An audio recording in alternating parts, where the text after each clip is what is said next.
सो असी इसराइल दा जियोग्राफी असी देख रहे सीगे। सो ये उसका दूसरा वीडियो आ और पहले वीडियो दे विच असी एक ओवरव्यू देखिया सीगा इसराइल दे पूरे मैप दा और उस दे विच असी देखिया सीगा कि जिस समय इसराइल ने यरदन नूं पार कीता आ और उस समय सब तो पहला पड़ाव जो उन्होंने लगाया सी वो सी गिलगाल।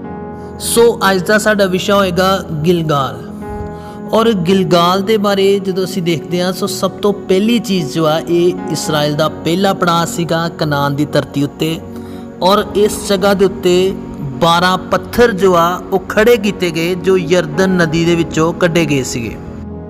और जिस तरह ही गिलगाल दे विच डेरा लगाया गया सो उस तो बाद परमेश्वर ने यहोशुआ नूं जो आ सुन्नत करन दी आग्ञा दी उन्हां सब लोगों की जिन्हां दी सुन्नत जो आ उजाड़ विच नहीं सी हो सके।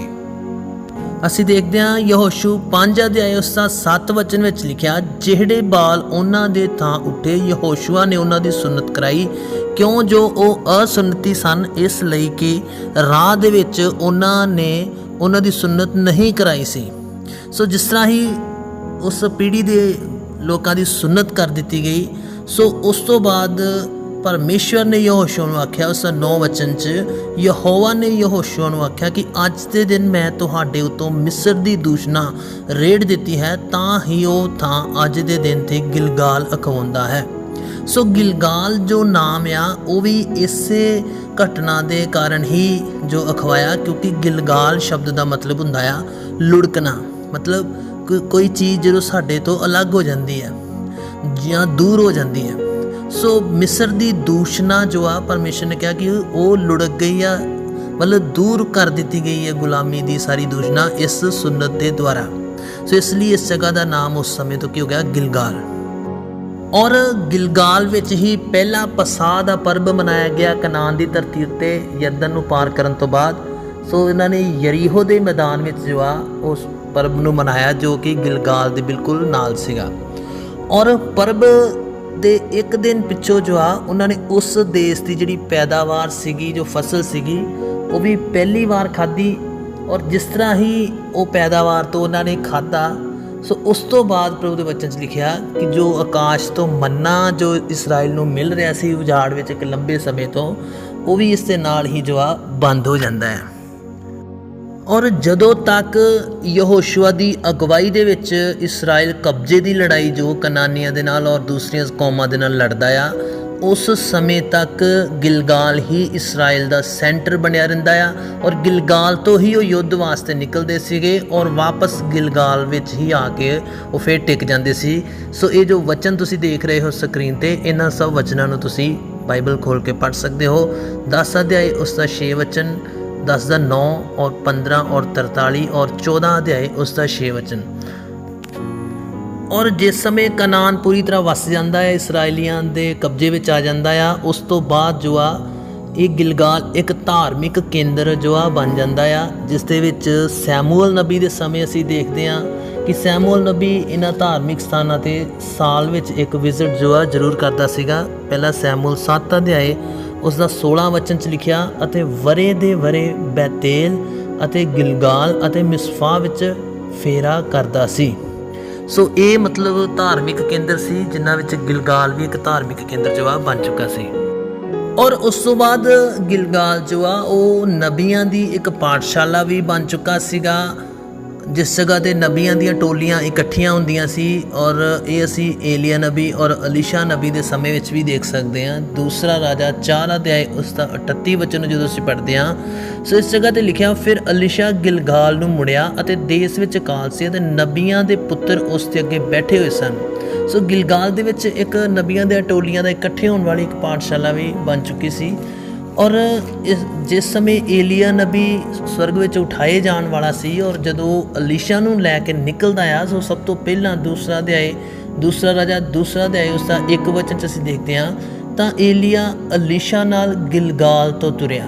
सो उस समय एलिया नबी भी गिलगाल तो ही निकलदा आ और बैतेल दे विच बाद विच आ जांदा आ उस तो अगे यरीहो दे विच। सो गिलगाल भी एक धार्मिक केंद्र सी और बैतेल भी एक धार्मिक जो आ केंद्र सीगा। और सैमुअल नबी दे द्वारा ਪਹਿਲੀ ਵਾਰ ਜਦੋਂ ਗੁਣੇ ਪਾ ਕੇ ਸ਼ਾਉਲ ਨੂੰ ਇੱਕ ਰਾਜੇ ਤੌਰ ਤੇ ਨਿਯੁਕਤੀ ਕੀਤਾ ਗਿਆ, ਸੋ ਉਹ ਜਗ੍ਹਾ ਮਿਸਫਾ ਸੀਗੀ। ਔਰ ਮਿਸਫਾ ਤੋਂ ਬਾਅਦ ਜਦੋਂ ਅਮੋਨੀਆ ਦੇ ਨਾਲ ਜਦੋਂ ਰਾਜਾ ਸ਼ਾਉਲ ਯੁੱਧ ਲੜਦਾ ਆ ਔਰ ਉਸ ਯੁੱਧ ਨੂੰ ਜਿੱਤਣ ਤੋਂ ਬਾਅਦ ਫਿਰ ਤੋਂ ਗਿਲਗਾਲ ਦੇ ਵਿੱਚ ਸਭ ਲੋਕਾਂ ਨੂੰ ਇਕੱਠਾ ਕੀਤਾ ਜਾਂਦਾ ਹੈ ਸੈਮੂਅਲ ਨਬੀ ਦੇ ਦੁਆਰਾ।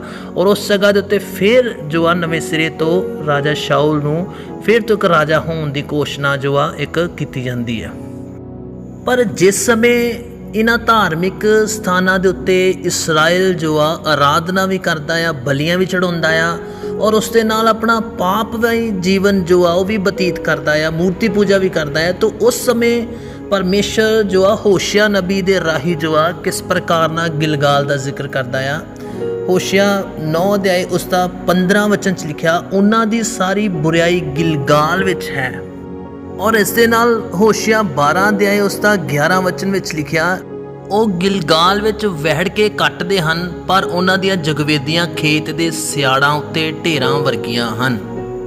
ਔਰ ਹੋਸ਼ਿਆ 4 ਦਾ 15 ਵਿੱਚ ਲਿਖਿਆ, ਭਾਵੇਂ ਤੂੰ ਹੈ ਇਸਰਾਇਲ ਜਨਾਹ ਕਰੇ ਪਰ ਯਹੂਦਾ ਦੋਸ਼ੀ ਨਾ ਬਣੇ, ਗਿਲਗਾਲ ਨੂੰ ਨਾ ਆਓ, ਬੈਤਾਵਾਂ ਨੂੰ ਨਾ ਚੜੋ। ਔਰ ਇਸ ਦੇ ਨਾਲ ਆਮੋਸ 5 ਅਧਿਆਏ ਉਸ ਦਾ 5 ਵਚਨ ਵਿੱਚ ਲਿਖਿਆ, ਪਰ ਬੈਤੇਲ ਨੂੰ ਨਾ ਪਾਲੋ ਨਾ ਗਿਲਗਾਲ ਵਿੱਚ ਵੜੋ, ਕਿਉਂ ਜੋ ਗਿਲਗਾਲ ਜ਼ਰੂਰ ਅਸੀਰੀ ਵਿੱਚ ਜਾਵੇਗਾ। ਔਰ ਆਮੋਸ 4 ਅਧਿਆਏ ਉਸ ਦਾ 4 ਵਚਨ ਵਿੱਚ ਲਿਖਿਆ, ਬੈਤੇਲ ਨੂੰ ਆਓ ਅਤੇ ਅਪਰਾਧ ਕਰੋ, ਗਿਲਗਾਲ ਨੂੰ ਅਤੇ ਪੁੱਜ ਕੇ ਅਪਰਾਧ ਕਰੋ, ਸਵੇਰ ਨੂੰ ਆਪਣੀਆਂ ਬਲੀਆਂ ਅਤੇ ਤੀਜੇ ਦਿਨ ਆਪਣੀ ਦਸੌਂਦ ਲੈ ਆਓ। ਸੋ ਪਹਿਲੇ ਜੋ ਗਿਲਗਾਲ ਇੱਕ ਧਾਰਮਿਕ ਕੇਂਦਰ ਸੀ, ਜਿਸ ਜਗ੍ਹਾ ਦੇ ਉੱਤੇ ਕੱਚੀ ਖੁਦਾ ਦੀ ਆਰਾਧਨਾ ਹੁੰਦੀ ਸੀ, ਪਰ ਉਸ ਤੋਂ ਬਾਅਦ ਜਦੋਂ ਇਸਰਾਇਲ ਦਾ ਆਤਮਿਕ ਸਤਰ ਇੰਨਾ ਗਿਰ ਜਾਂਦਾ ਆ, ਪਾਪ ਦੇ ਵਿੱਚ ਬੁਰੀ ਤਰ੍ਹਾਂ ਉਹ ਡਿੱਗ ਜਾਂਦੇ ਆ, ਤਾਂ ਉਸ ਤੋਂ ਬਾਅਦ ਪਰਮੇਸ਼ਰ ਗਿਲਗਾਲ ਦੇ ਵਿੱਚ ਜੋ ਹੈ ਇੱਕ ਧਾਰਮਿਕ ਸਥਾਨ ਦੇ ਤੌਰ 'ਤੇ ਨਹੀਂ ਬਲਕਿ ਇੱਕ ਅਜਿਹਾ ਅੱਡਾ, ਇੱਕ ਅਜਿਹਾ ਸਥਾਨ ਜਿਸ ਦੇ ਵਿੱਚ ਇਸਰਾਇਲ ਬੁਰਾਈ ਹੀ ਬੁਰਾਈ ਕਰ ਰਿਹਾ। ਸੋ ਇਸ ਕਾਰਨ ਪਰਮੇਸ਼ਰ ਕਹਿ ਰਿਹਾ ਕਿ ਗਿਲਗਾਲ ਅਸੀਰੀ ਵਿੱਚ ਜੋ ਆ ਜਾਏਗਾ, ਕਿਉਂਕਿ ਇੱਕ ਸਮੇਂ 'ਤੇ ਜਦੋਂ ਇਸਰਾਇਲ ਨੇ ਕਨਾਨ ਦੀ ਧਰਤੀ ਦੇ ਉੱਤੇ ਐਂਟਰੀ ਕੀਤੀ ਆ, ਤਾਂ ਗਿਲਗਾਲ ਜੋ ਆ ਉਸ ਗੱਲ ਤੋਂ ਜਾਣਿਆ ਜਾਂਦਾ ਹੈ ਕਿ ਜਦੋਂ ਇਸਰਾਇਲ ਕਨਾਨ ਵਿੱਚ ਆਇਆ ਆ। ਔਰ ਹੁਣ ਗਿਲਗਾਲ ਦੀ ਜਿਹੜੀ ਪਹਿਚਾਣ ਕਿਸ ਤਰ੍ਹਾਂ ਜਾਣੀ ਜਾਏਗੀ, ਜਦੋਂ ਇਸਰਾਇਲ ਗੁਲਾਮੀ ਦੇ ਵਿੱਚ ਜਾਏਗਾ, ਸੋ ਉਸ ਸਮੇਂ ਵੀ ਗਿਲਗਾਲ ਦੇ ਵਿੱਚੋਂ ਦੀ ਹੋ ਕੇ ਹੀ ਕੀ ਕਰੇਗਾ, ਗੁਲਾਮੀ ਵਿੱਚ ਜਾਏਗਾ। ਸੋ ਇਹ ਸੀਗਾ ਗਿਲਗਾਲ ਦੇ ਬਾਰੇ ਕੁਝ ਮਹੱਤਵਪੂਰਨ ਜਾਣਕਾਰੀ। ਸੋ ਇਸ ਵਚਨ ਦੇ ਰਾਹੀਂ ਪ੍ਰਭੂ ਸਾਨੂੰ ਆਸ਼ੀਸ਼ ਦੇ। ਆਮੀਨ।